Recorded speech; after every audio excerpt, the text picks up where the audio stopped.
Hello, Bravo lovers. Welcome to another episode of Bravo Tea with Jared B. We have made it to the end of the week. It is Friday, y'all. Turn up. I'm not going to be turning up this weekend. I'm staying in. I'm having a quiet weekend indoors. I know if you know me, if you are my friend, I often say I'm going to have a quiet weekend indoors, and then a friend texts or calls, and then it ends up turning into a weekend I spend out. But I'm trying to promise myself that, Jared, you were staying inside this weekend. You were just going to chill. You're going to relax, just take in the moment. So I'm trying to hold myself accountable and stay in this weekend. I also want to announce that this morning, the podcast officially crossed the threshold of 500 downloads. If I have not mentioned this already, if you don't know, the average podcast, that means a podcast started by someone we all don't know, not a podcast started by a big name, whether it be a celebrity or reality star. The average podcast gets 141 downloads in their first month. By my first month, which was last Friday, I had 444 downloads, and this morning we officially crossed the threshold of 500. So I would like to give a round of applause to you guys, to me, to everyone that has supported and listened and subscribed and contacted me and given me constructive criticism and have motivated me to not give up and keep on going. Shout out to you guys. I would not be here if it was not for you. And shout out to Bravo, because none of us would be here if Bravo did not exist. I want to get right into it.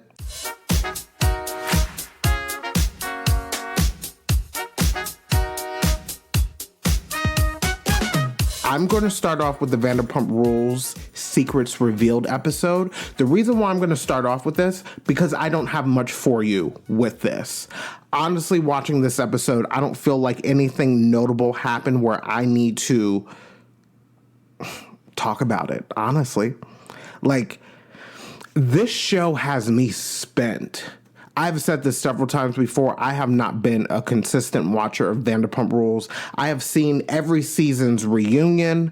I've pretty much known what has happened each season. I know the different characters, I guess cast members on the show. But this season exhausted me. I feel like I've lost 3 years of my life that I need to find a way to gain back. And I'm happy. I'm happy this was the last episode of the season. So there's only two things that were notable to me on this episode, and I have to admit, it has nothing to do with Scandival. Nothing. It's not about Raquel. It's not about Sandoval. Who is it about? It's about Tom Schwartz and James Kennedy. These are the things that jumped out to me when watching the Secrets Revealed episode. The first thing about Tom Schwartz, I thoroughly enjoyed watching him go on a date with this girl, Kendall, that he met on the Hinge app. I enjoyed it. I feel like I've been critical of Tom Schwartz this season, because of that bashful boy next door, I'm just like this innocent guy, and I don't, that meow, that kind of behavior he puts on, that shtick that he likes to put on when the cameras are rolling. But I have to say, I really enjoyed this date. Tom Schwartz, he just has a boyish energy. Kind of the same way like James Kennedy has. They both have this boyish spirit where when you watch them, you think they're 13 years old, even though they're in their 30s. You might consider that to be a great thing. I don't know if I carry around on my shoulder a boyish spirit. I think that spirit left me around 12 or 13, to be honest. But Tom Schwartz is on this date. This girl, Kendall, arrives that he met on the Hinge app, and Tom Schwartz, he's nervous, but Tom Schwartz orders a shot of tequila and a beer. And I was like, oh my gosh, here he goes. I have not been on a date recently, so like I'm out of commission, I'm out the game. And Tom Schwartz was out the game for 12 years, but you know, he made it happen. He was just himself. He had great energy. One thing I was like, I don't know if you should be ordering a shot of tequila, like, because you know, a first date is like a job interview.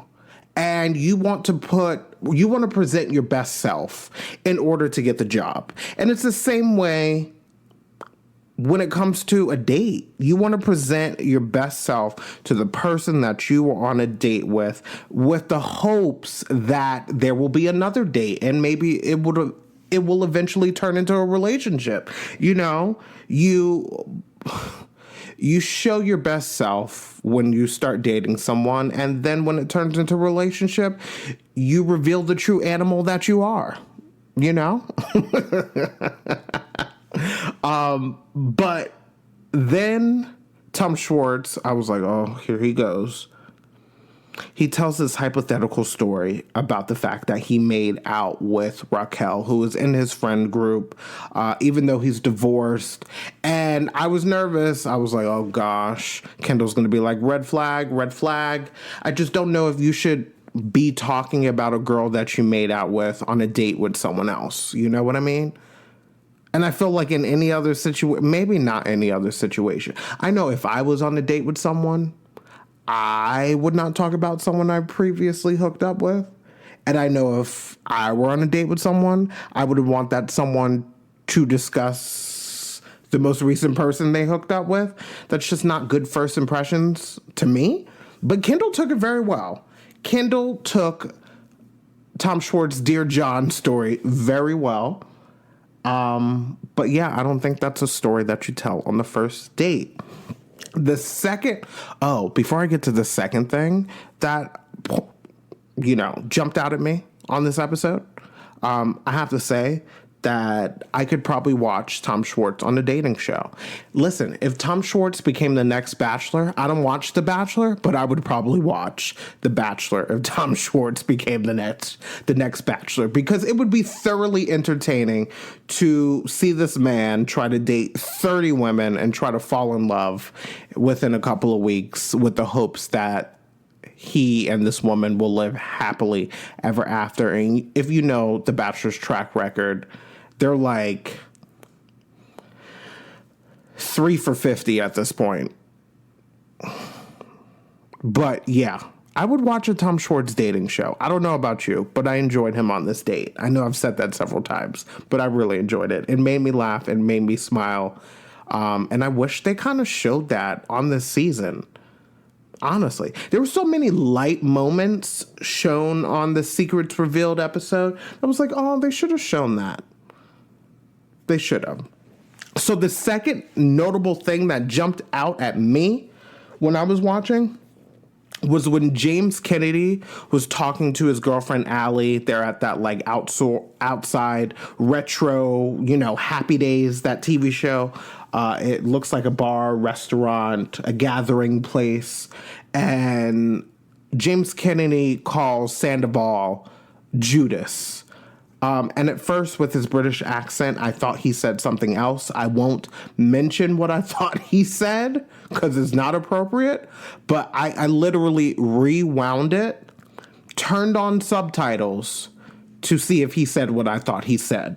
And he did it. He called Sandoval Judas.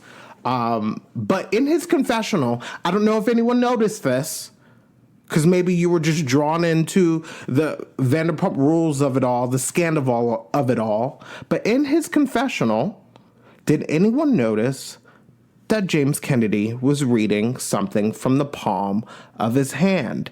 If you were listening to this and you did not notice this, go back and watch the episode. Fast forward to the whole James Kennedy calling Tom Sandoval Judas, and look at the confessional. And towards the end of that confessional clip, you see, I believe it's his left hand, which is a little bit more stiff than his right. And you see him looking down at his hand like he's reading from it.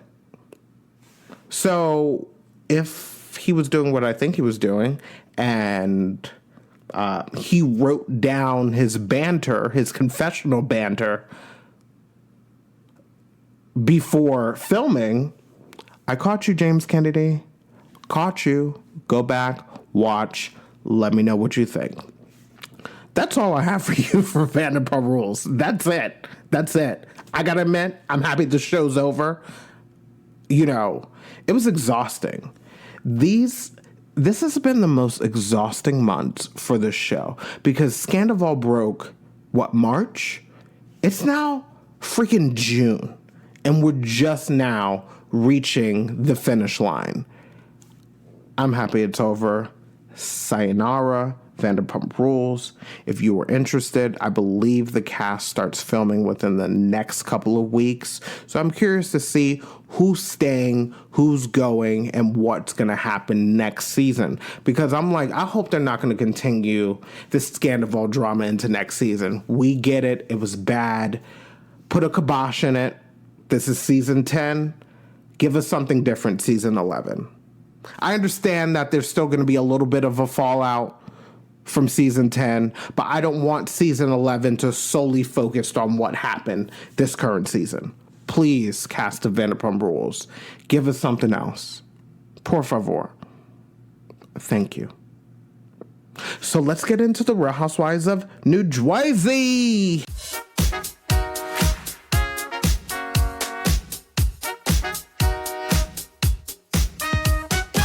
So now we have the Real Housewives of New Jersey.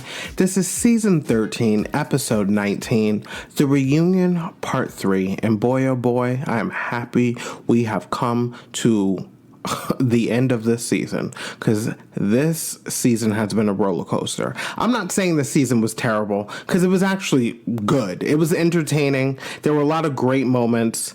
There were some moments of laughter, but this season was intense. Like, at the end of the day, a family is no more. A family is no more. And for me, if I were on a show like this and I've been going back and forth with my family for 10 seasons, I'm leaving the show, because no amount of money, no amount of fame is worth my family being ruined. But I think that when you're in this world of housewives, you're in a bubble. You have tunnel vision.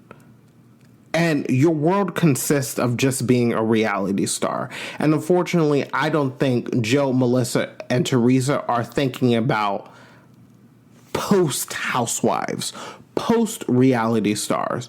Because, like, once you're off the show, and one day Teresa will not be a housewife. Whether she's given the walking papers by Bravo or Teresa makes a decision to leave on her own, Teresa will not be a housewife forever. We will not see an 80-year-old Teresa throwing bottles or throwing glasses at someone on the Real Housewives of New Jersey. We just won't. And so to me, if I were in her shoes or in their shoes, when it's time for me to walk away from the show and I'm rebuilding my life and rebuilding the normalcy after being a reality star for so many years, I feel like I'm going to look to my friends and my family who I don't get to spend much time with because I'm filming a show. So that's what I have to say about that. Moving on. So we get to the reunion, block 1, and this is when the men join the show.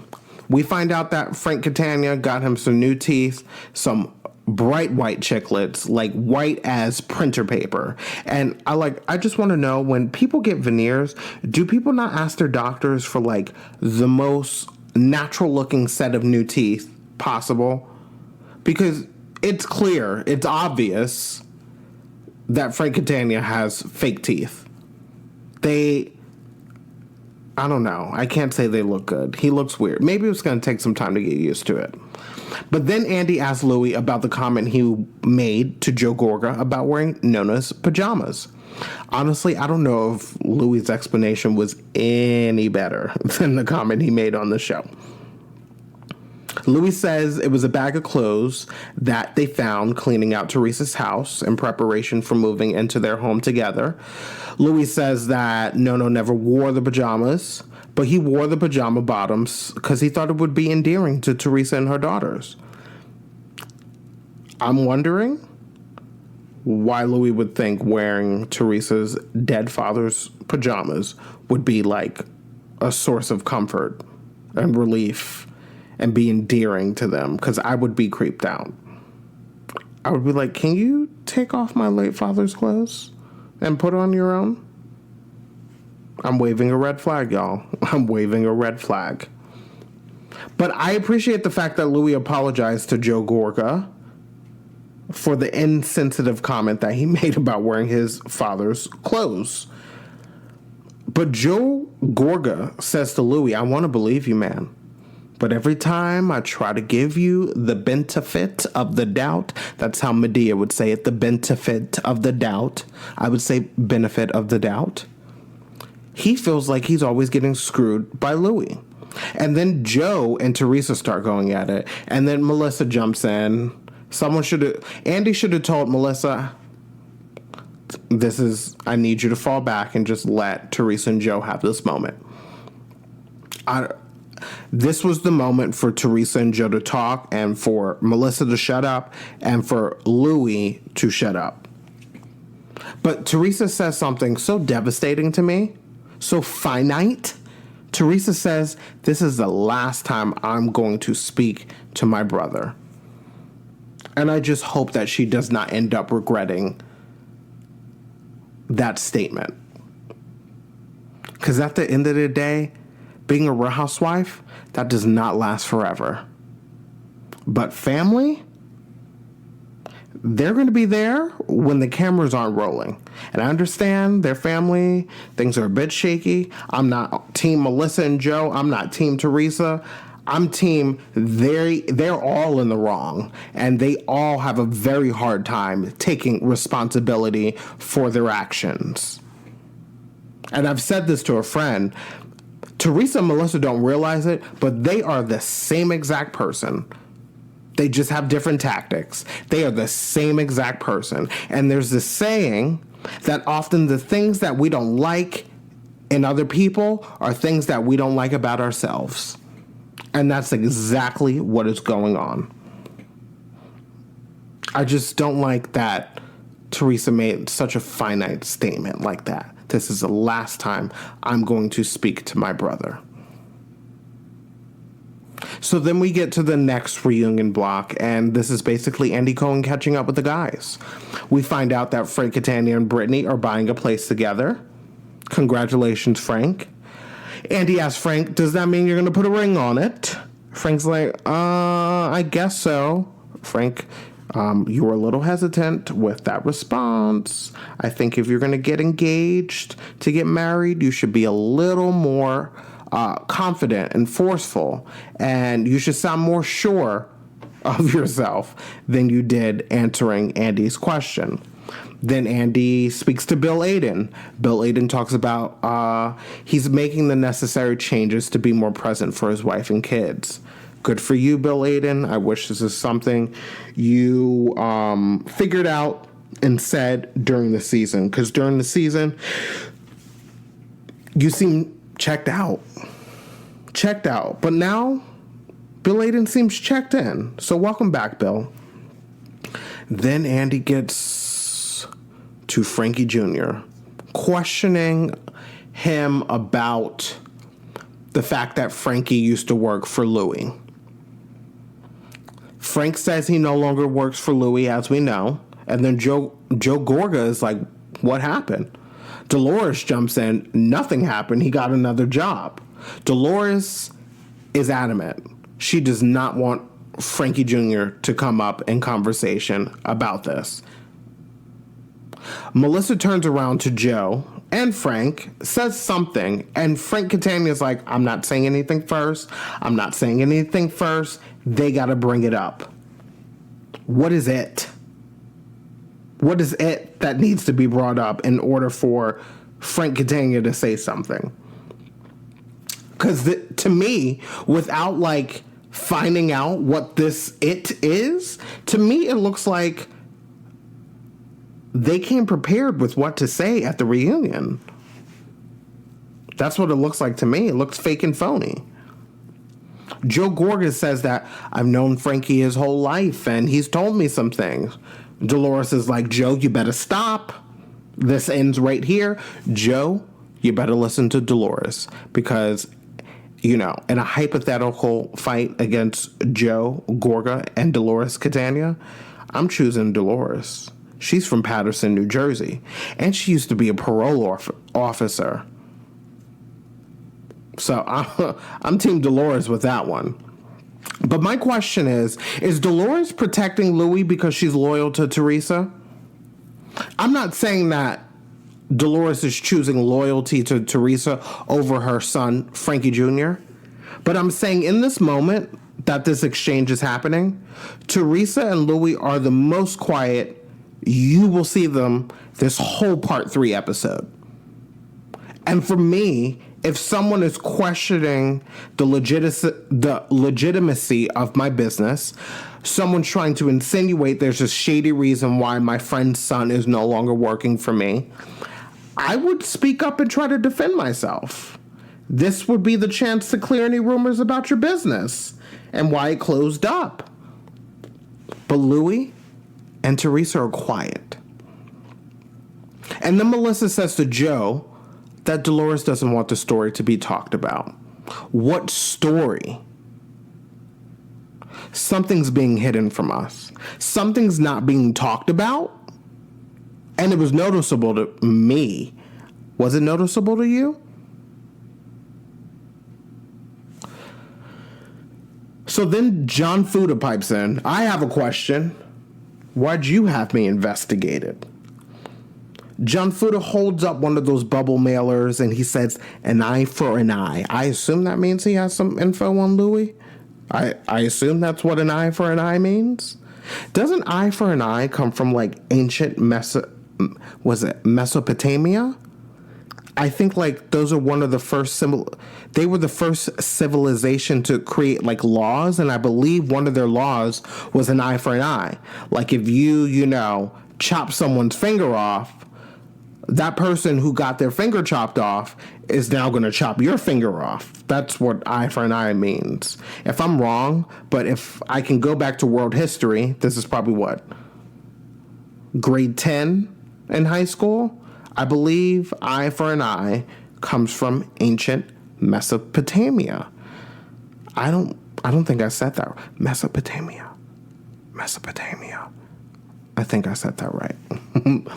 John Fuda accuses Louis of hiring a private investigator to get in contact with the mother of his son who is currently incarcerated. Louis denies hiring Bo Deedle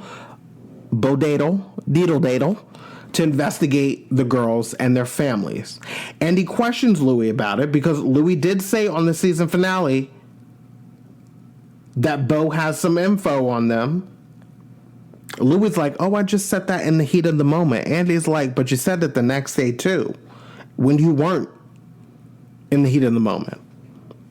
Louis, the lies you tell. John Fuda's like, I got connections, big ones. And things kind of get unraveled a bit. People are going back and forth.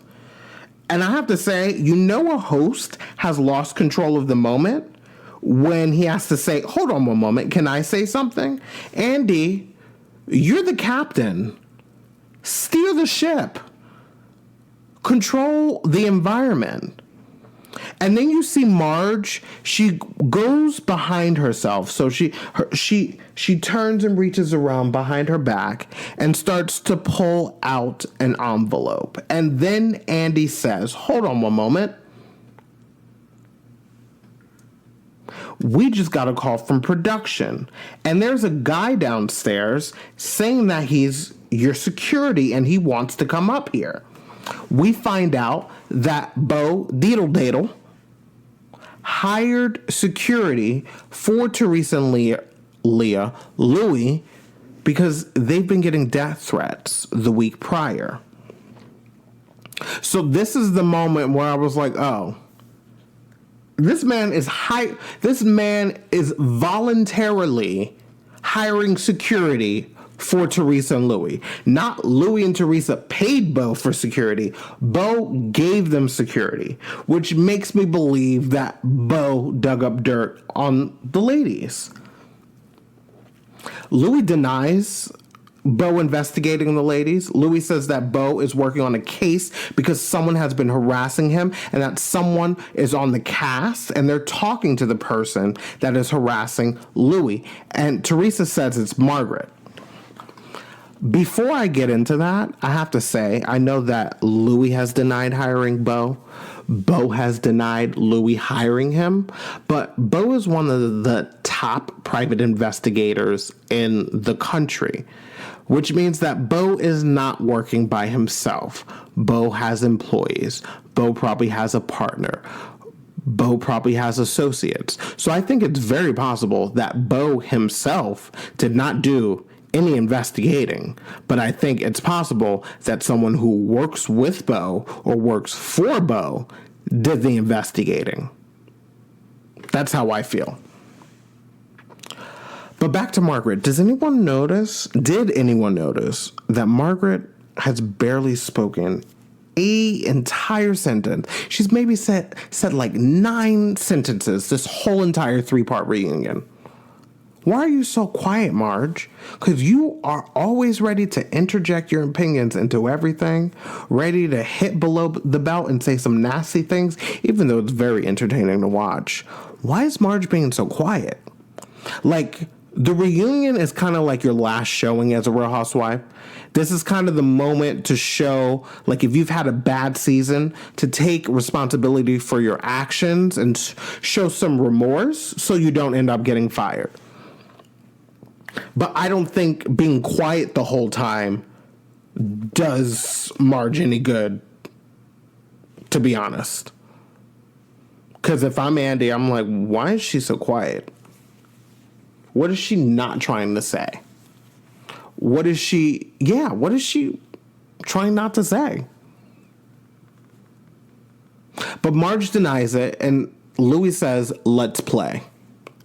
So I have to point out, throughout this whole entire reunion episode, Louis sporadically says a combo of weird and semi-threatening phrases like, be careful. You will meet your match someday. He says that actual multiple times. In due time, you're going to regret this. He says, I know everything. He says, let's play. He says, your day is coming. He says, just a matter of time. Did anyone notice these phrases? Threatening language? I do have to say, Louis is looking less red on this reunion. So whatever he did from the end of the season to this reunion, keep on doing it, Louis. You are looking less like a tomato. But you are still a walking red flag. Frank accuses Louis of launching a smear campaign against him on the internet, resulting in negative tweets, negative articles, and blog posts. Andy then tells Joe Gorga that his sister Teresa believes that he and Melissa are the reason why she ended up in prison. And then I was shocked. I thought it was a joke at first. Frank Catania was Joe Gorga's attorney at the time. So Frank turns to Gorga, Joe Gorga, and was like, Joe, do you give me your permission to waive attorney-client privilege? And Joe Gorga is like, yes. And I'm like, oh, this is real. And then Frank Catania says that they were contacted by the West Paterson, New Jersey FBI. Joe was asked by the FBI to meet with them to discuss Joe Giudice, not Teresa. Frank Catania says that Joe Gorga never showed up to speak with the FBI. And then Teresa says in Italian to Joe, you have broken my heart. And Joe says, you broke my heart a long time ago. That's sad. I did look up that phrase that Teresa was saying in Italian to see if I could try to say it on the podcast, and that phrase is not easy to say. I click because, like, when you look up, translation for languages, there's like this icon that has a speaker, and that's so you can hear how to properly pronounce the language you're trying to speak or understand. And I tried to say it, and I sounded foolish, so I gave up. But I have to be honest, I would have loved if Joe and Teresa would have just had a one-on-one being mediated by Andy Cohen. Because in this episode, nothing was resolved. It was fighting, arguing, yelling, accusations, threats.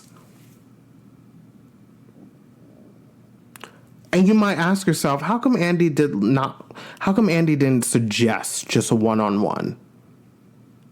Well, if you did not know that this is a business, and at the end of the day, these are not Andy's friends. These are not Andy's friends. These are Andy's employees. So honestly, I don't think Andy was thinking of like, oh, maybe we should have a one-on-one moment with just Teresa and Joe, because I don't want anyone else interjecting their opinions. But that did not happen. Sorry, I veered off a little bit. So then Teresa calls Gia to confirm whether Gia said that to her Uncle Joe that he could do better than Gia. Gia denies it, says she never said Uncle Joe could do better than Melissa. Joe's like, she's not telling the truth. That pisses off Teresa. Teresa storms off stage crying. But I have to say, I believe that Gia told Joe that you can do better. But I believe that Gia was referring to the fact that Joe and Melissa weren't coming to the wedding. And so I believe that Gia was like, come on, Uncle Joe, you can do... What is uncle in Italian? It sounds like Zia Joe. Come on, Uncle Joe, you can do better than that. Come to the wedding. But I believe what Joe Gorga heard was Gia saying, you could do better, and referring to Melissa. Sometimes when you're angry, sometimes when you're hurt, you hear what you want to hear and not what's actually said. And even though that sounds simple, you can do better, what Joe Gorga heard is you can do better than Melissa, even though that's not what Gia said. I think that it's easy to assume that this was miscommunication at best, or at worst. But at this point, they can't even have this conversation about there possibly being a misunderstanding. It's too late. So then we get the final thoughts from the ladies, and pretty much everyone can agree to get along and start over, with the exception of Teresa and Melissa. And that was pretty much it. I have to be honest, I don't know where this cast goes from here. But I will say, in my opinion, this was Melissa Gorga's best reunion I have seen in the 10 years she has been on the show. Now, yes, Melissa and Teresa have gone back and forth many times on these reunions. And Melissa has pretty much always been able to hold her own, but I've always felt like Melissa was holding back. But not this time, y'all. This 3-part reunion, Melissa showed up in her glittery blue dress with a hood. Weird outfit choice, but it's her choice. Melissa showed up, and I was thoroughly entertained. I really was. But I don't know where this cast goes from here. Teresa and Melissa can't be together on the show, because I don't want to watch on what season is this? I don't want to watch on season 14 more family drama between Teresa, Joe, and Melissa. At this point, I don't think any of the viewers of the show want to watch that. So what happens? Do you fire Teresa? Do you fire Melissa? Do you fire them both? At this point, I don't care if they are both let go, because they both suck so much air out the room that it does not allow the other Real Housewives of New Jersey to breathe. They can't show up and be a housewife because it's about Teresa and Melissa. So I don't care if it happened, if Teresa and Melissa both got fired. I would not care. If Melissa got fired, I mean, I kind of like Melissa. I think she should stay on the show. If Teresa got fired, I'm like, oh, what's going to happen to the show? So in my opinion, the only option is for both of them to go. Maybe they're both put on pause for a year or two. They both make, appearances on the Real Housewives of New Jersey. Of course, not together. But, Teresa goes to hang out with Dolores and Jen Aiden and Danielle. And Melissa goes to hang out with Rachel Fuda, Margaret Josephs, and Jackie. But it's clear they can't be on the show together. There was a time, I was going to say there was a time that the show used to be fun. And yes, that is true. But the Real Housewives of New Jersey has always had a certain type of intensity to it. Because it's always been about family.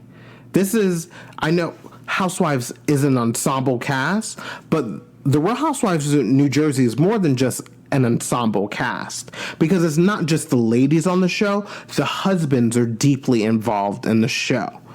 And maybe the husband should not be deeply involved in the show, especially with Louis throwing out threats, now trying to deny that he never hired Bo Dietl Ladle. And so, maybe the Real Housewives of New Jersey, season 14, should be recentered to just about the ladies. Because at the end of the day, isn't that why we're watching? Isn't that? I don't watch the Real Housewives to watch their men, their husbands, boyfriends, fiancés, ex-husbands. This is not why I tune in.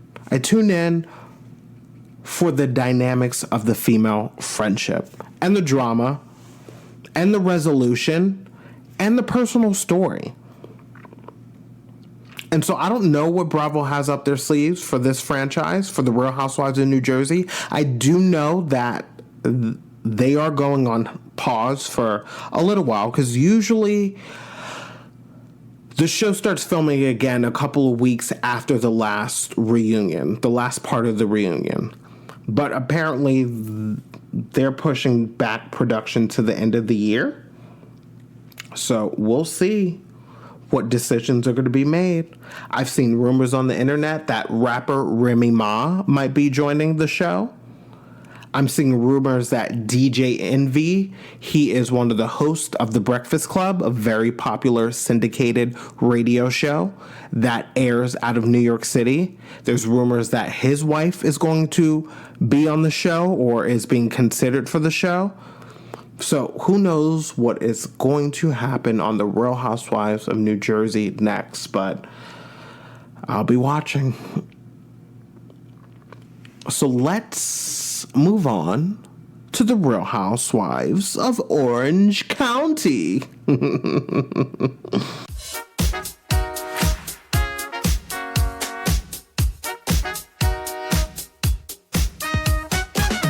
So we have the Real Housewives of Orange County. This is season 17, episode 2, titled Friendship Overboard. So before I get into this, I have to say thank baby Jesus for the Real Housewives of Orange County, because it's a great palate cleanser after having to watch the Real Housewives of New Jersey. Orange County is light, it is bright, and I know it's only 2 episodes in, but so far, so good. I'm enjoying it. There's great dynamics. We're getting personal story already. We're getting conflict. We're getting a group event, all within the first 2 episodes. So that's really exciting for me. Thank you, the Real Housewives of Orange County. So we start off with the first scene, and it's lunch with Emily, Jennifer, and Gina. I know not everyone loves Gina. I know that she is not a top-notch housewife, but I love Gina because she reminds me of home, and that's Long Island, New York. And I love the juxtaposition of Gina being a Long Island girl in Orange County, California, because it's 2 different worlds. I love Gina. And I wish that my accent was as strong as hers is, because mine is gone. When I go home to New York, people are like, where are you from, the South? And I'm like, no, I'm from here. Oh, I miss my New York accent. Pretty much the only time you hear it is when I'm upset, when I say water or coffee or Long Island. Those are the only times you hear my accent. Other than that, I don't know where I sound like I'm from. And I also want to congratulate Gina, who is sober. She decided that sobriety was the best decision for her life. But Gina admits that she's California sober, which means that Gina loves her some sticky icky, also known as that vitamin THC. So apparently Gina has stopped drinking, but she is burning it down. But it is legal in the state of California, so she's not doing anything wrong. Then Jen, new housewife, she opens up about her marriage. She reveals that her and her husband were emotionally separated. They were sleeping in separate bedrooms for 2 years. And Gina's like, oh, so you weren't having an affair. And Jen's like, well, no.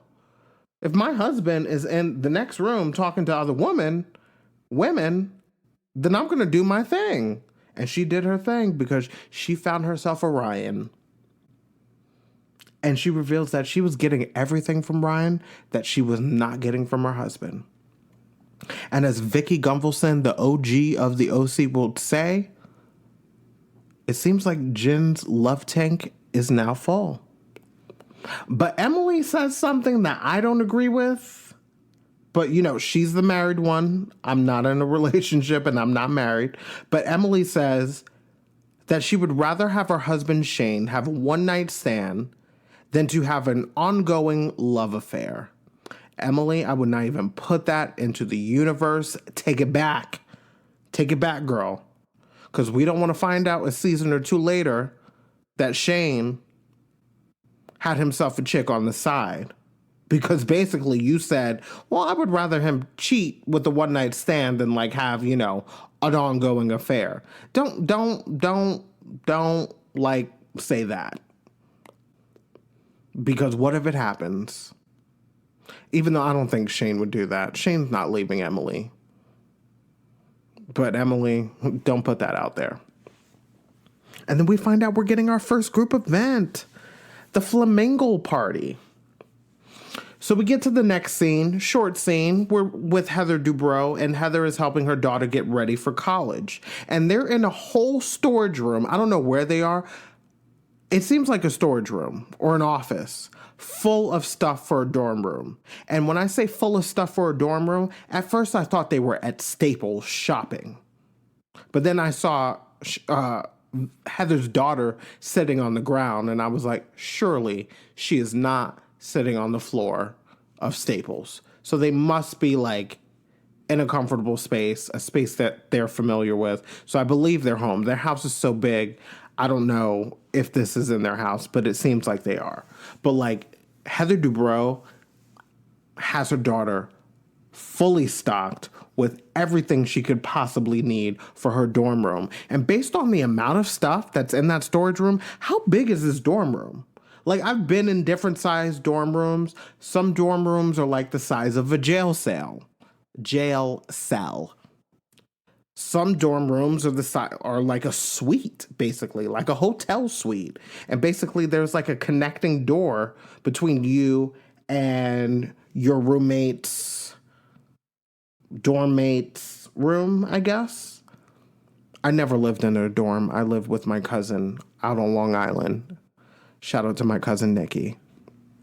I wish I got to live in a dorm room. That's like the exciting part about going to college. And I was only in college for like 3.5 months, because I got sick, diagnosed with cancer, had to move back home, do like 9 months of chemo. So like my 3 months of college was just me commuting from Long Island, New York to the city for school. And then I would go to my job at Century 21 department store, which is now closed due to COVID because people weren't going to stores. If you don't know about Century 21 department store, a lot of people, when you mention Century 21, they think about the real estate company. but it's a department store that sells high-end luxury clothes for a discount. So think like TJ Maxx or Marshalls, but like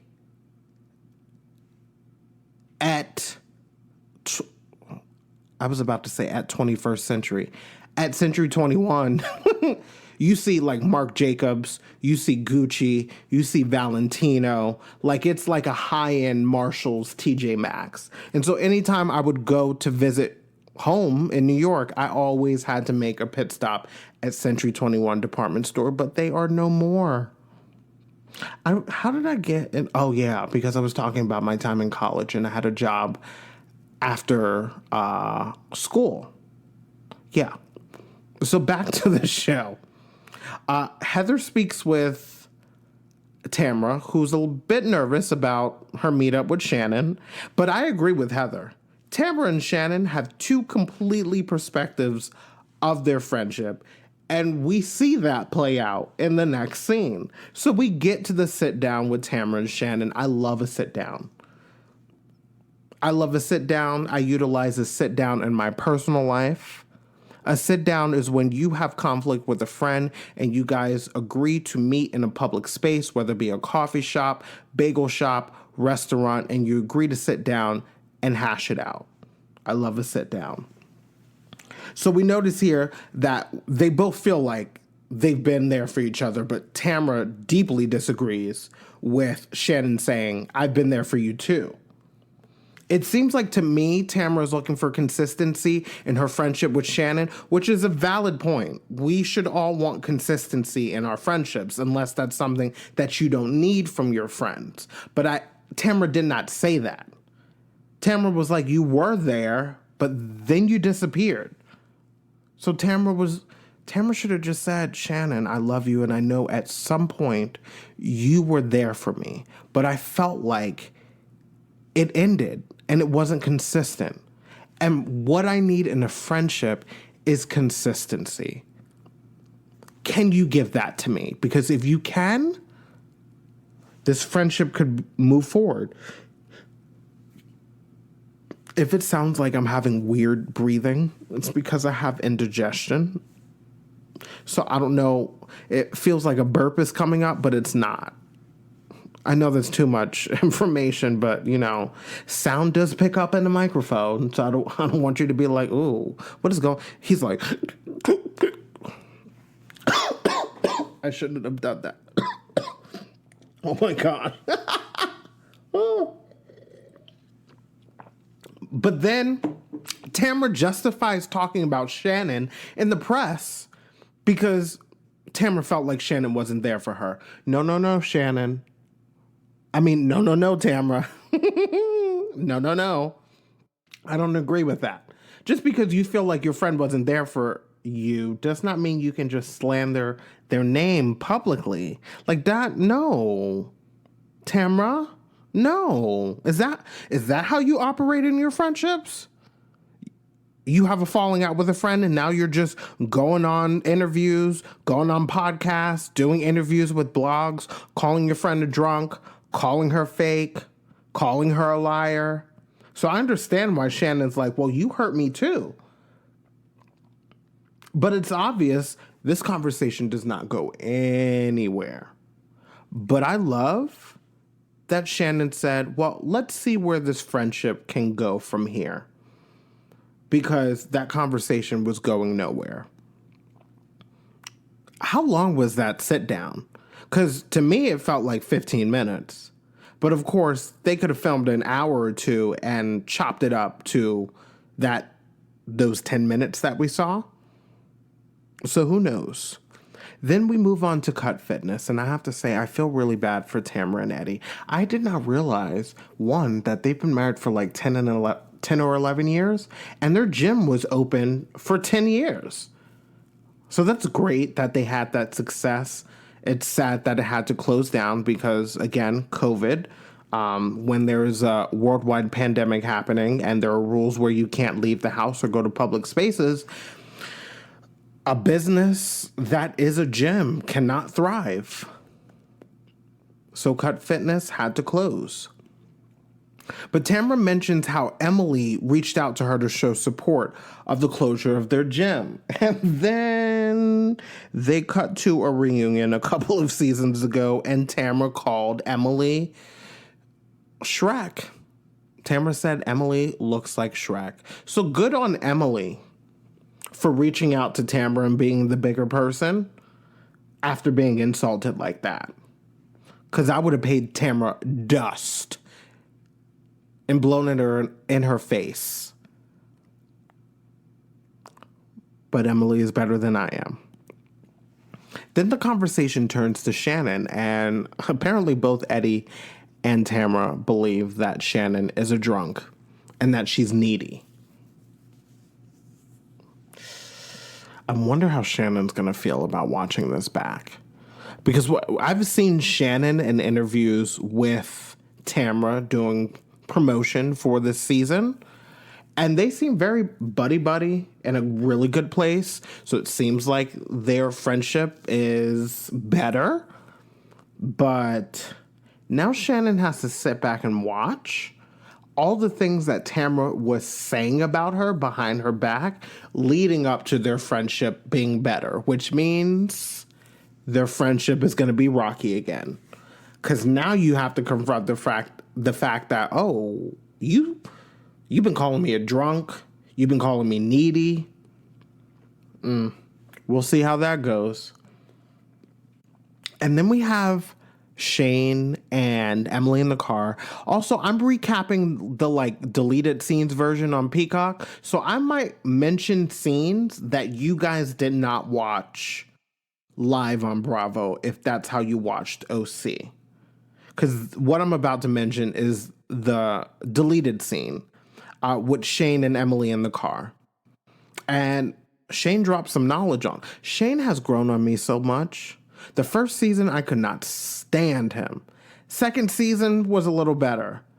After that, okay, Shane, I'm liking you better. And, I know we're only 2 episodes in, but I like Shane. Shane has grown on me. And Shane dropped a nugget of knowledge on us. Some zoology. Apparently flamingos are pink because they eat so much shrimp. I thought it was just like a pigmentation thing with their feathers. That's why they were pink. I didn't know it's because they eat so much shrimp.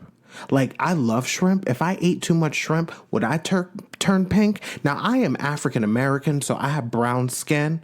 So I couldn't necessarily turn pink, but would I turn purple? Let me stop. Moving right along. We get to boat day. And I have to say, Heather Dubrow is getting her glam done. And I love that she admitted that she looked up flamingo on the Urban Dictionary. I try to tell people, listen, if you cannot find a definition of a word or a phrase on Merriam-Webster, on dictionary.com, you go to Urban Dictionary, because most likely if you can't find it anywhere else, it's going to be on Urban Dictionary. So shout out to Heather. She's just like us. Sometimes she just needs to understand what certain words mean. So then the ladies arrive for boat day. And look who's last to arrive. Making her debut on the Real Housewives of Orange County is Taylor Armstrong, who used to be on the Real Housewives of Beverly Hills. I believe the first 4 seasons. And she was also on season 2 of the Real Housewives Ultimate Girls Trip at Dorinda's house on Peacock. But Taylor Armstrong is the first ever housewife to be on 2 different franchises as a cast member. So look at Taylor Armstrong making housewife history. So then the ladies are all gathered. They're sitting around, I believe, a table or chairs or a bench. And Jen, new housewife Jen, opens up about her family and adopting her son and fostering children. And then Shannon does something rude as hell, interrupts Jen as she's opening up to a group of strangers. She's like, "Is that John's son? Is that John's son? Hey, is that John's son?" And she just keeps on going. She's like, "Is that Joe? Is that Joe?" And Tamra is getting heated. Heated. Heather tries to get Jen to continue on with her story, and then Shannon's like, this is where the seals are, everyone. Because there was like a little buoy in the middle of the ocean, and so I guess the seals hang out on the buoy. And I'm like, Shannon, shut up. Shannon's mind is elsewhere. Shannon, sometimes, I love Shannon. I love me some Shannon Storms Beador. But Shannon sometimes has a lack of self-awareness, which is a perfect quality for a housewife, honestly. Many housewives have a lack of awareness, which makes them so great for the show because they do and say things and they're not aware of their behavior. They have a completely different perception of themselves than what others have of them. And then Emily and Tamra have a one-on-one about Shannon, where Emily is trying to play the voice of reason, the mediator among the group. And then during that conversation, drunk Heather Dubrow, which I love seeing because I feel like Heather Dubrow is often tightly wound, but it's good to see that Heather is comfortable. She's comfortable with this group of women, so she's going to let her hair down, her I Dream of Jeannie ponytail down. And so she interrupts the conversation and squeezes, not sits. It's not like there was a big open space on the chair or the bench between Emily and Tamra. So Heather squeezes in between Heather and Tamra, and Heather just jumps right in and starts questioning Tamra about Shannon. And then Emily asks Tamra if she should take responsibility for the hurt she caused Shannon. And Tamra's like, go fuck a duck. I'm like, what? Please don't fuck a duck. What does that mean? Listen, I'm going to do a quick PSA. I do not support humans having sex with animals. That is called bestiality, and it is illegal. But don't mess with ducks. They're so cute. It's like, quack. I don't know what ducks provide to the world. Like, every, animal or bug kind of has like its purpose in the world. You know what I mean? Like, you might question the significance of cockroaches, but like cockroaches eat termites. And like, who wants termites in their home? Because they're going to eat up the wood and like your home might come crashing down. So like, in some way, cockroaches serve a purpose. I just don't want them. I don't want to see them. I don't want to find out that they're living in my home. But cockroaches do serve a purpose. And so do ducks. And they're not to fuck. And then Tamra starts yelling. And then the rest of the ladies in the front of the boat. The ladies in the front of the boat are Jen, Shannon, Taylor. Jen, Shannon, Taylor. Yeah. Because Heather, Tamra, and Emily are in the back of the boat having this discussion. Everyone in the front of the boat can hear this, including Shannon. But I agree with Emily. If you're getting all these phone calls from Shannon Storms Beador, and they're annoying you, and she's waking you up in the middle of the night drunk to complain about her relationship, Tamra, draw a line. Create a boundary. And be like, hey, girl, I love you, but these calls are becoming a little bit too much. And you're calling me too late, and you're starting to bother Eddie. Can we like keep the calls from you to a minimum and at a certain time of the day? That's all Tamra needed to say. I don't know if Tamra has ever told Shannon that, but here's the thing that a lot of people don't realize. People don't read minds. So if you are a friend that is mad at your friend for doing something, but you don't tell your friend what they did and you just decide to scream at them or insult them or ignore them, how is that friend that you're mad at supposed to understand what they did in order to correct their behavior to do better? Like, this is why I am the way I am. I'm someone that believes in straight talk makes for straight understanding. If you're my friend and we have a problem, I'm going to tell you we have a problem. There's not going to be any passive aggressive stuff. I'm not going to ignore you or pretend you don't exist in the world. I'm going to tell you what the problem is. And after I tell you what the problem is, my expectation is that you take responsibility for what you have done, and with the hope that you will fix the behavior and our friendship can move on. And that does not click in a lot of people's heads. And that does not click in Tamra's head. How is Shannon supposed to know what to do or what she did wrong if Tamra, you don't tell her? Shannon does not read minds unless, I don't know. Maybe Shannon does. I don't think any human on this earth has the ability to read minds. So that's my frustration with Shannon. If you have a problem with someone, not Shannon, with Tamra, if you have a problem with someone, just say it. Say what the issue is. Don't insult them. Don't yell at them. Articulate. Use your words and say, you know what, Shannon, this is why I'm mad at you. Because you did this and it made me feel this way. It's simple. It's very simple, but not everyone believes in simple. They believe in complex and difficult. So then the ladies, I guess, go back upstairs to sit around to eat. And Emily suggests that Shannon apologize to Jen for interrupting her story about fostering children. And Shannon had no clue that she even did that.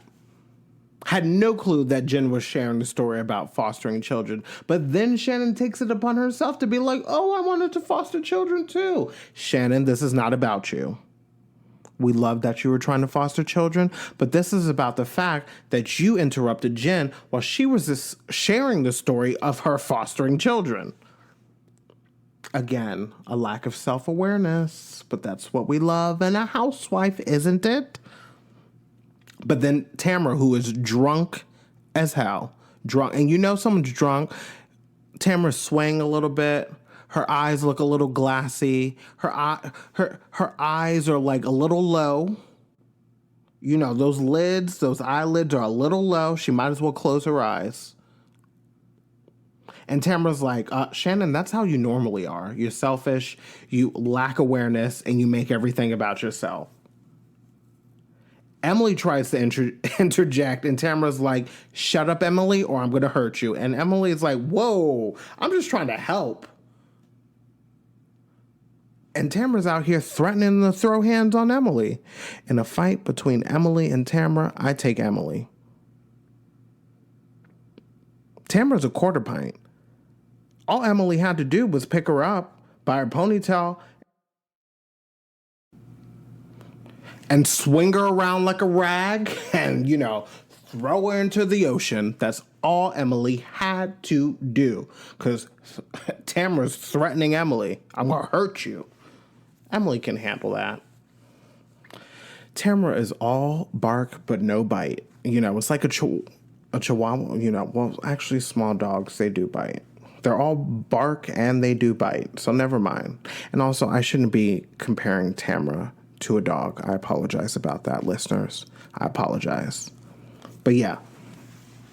And then Tamra and Emily start going at it. And then Tamra's like, I'm going to jump overboard. And Shannon's like, go ahead. And then Tamra calls Shannon a liar and a drunk, all while Tamra is wasted herself. Yo, Tamra is coming in hot this season. She's kind of doing a little bit. Actually, no, she's not doing too much. Tamra's being Tamra. And you forget Tamra's ways because she was not like that on the Real Housewives Ultimate Girls Trip. So, I used to not like Tamra because back in season 4, I didn't like that she was, trying to get Gretchen Rossi naked, wasted, and humiliate her on national television. I didn't like that. I always felt like Tamra's mouth was reckless and she just did too much. And then she got fired. And I remember I was like, okay, good riddance. Bye, Tamra. Bye, Vicky. And then I saw Tamra on the Real Housewives of Ultimate Girls Trip. And I was like, oh, I like her. She's changed. She should come back to the show. And then she gets hired back to the show. And I'm excited. And then now she's on the show. And I'm like, oh, I kind of remember why I was okay that Tamra got fired. Because, like, Tamra just, like, she turns into someone else. But it's good television. So I guess I can say I'm happy she's back. Because, to me, Orange County is back. I know we're only 2 episodes in, but it feels good. It feels good to watch this show. And I'm looking forward to seeing what happens with the rest of the season. That is it for my recap this week. I hope you guys have a great weekend. Before I let you go, please remember to like and subscribe to the podcast. It is called Bravo Tea with Jared B. Tell your friends, tell your family, tell your coworkers, tell everyone you know to listen to Bravo Tea with Jared B, especially if they are a Bravo fan. Follow us on Instagram at Bravo Tea with Jared B. Follow us on Instagram at Bravo Tea with JB. Reach out. Slide in the DM. Say hello. Introduce yourself. Give us a follow. But like I always do, I want to thank you all for the support and for listening to the podcast. Listen to me fumble my words. Hear me rant. And laugh at my own jokes, which is so corny. But I greatly appreciate the support, everyone. I hope you all have a wonderful weekend. Stay safe. Enjoy that weekend wherever you are in the world, wherever you are listening. I love you guys. I love you for listening. And until next time,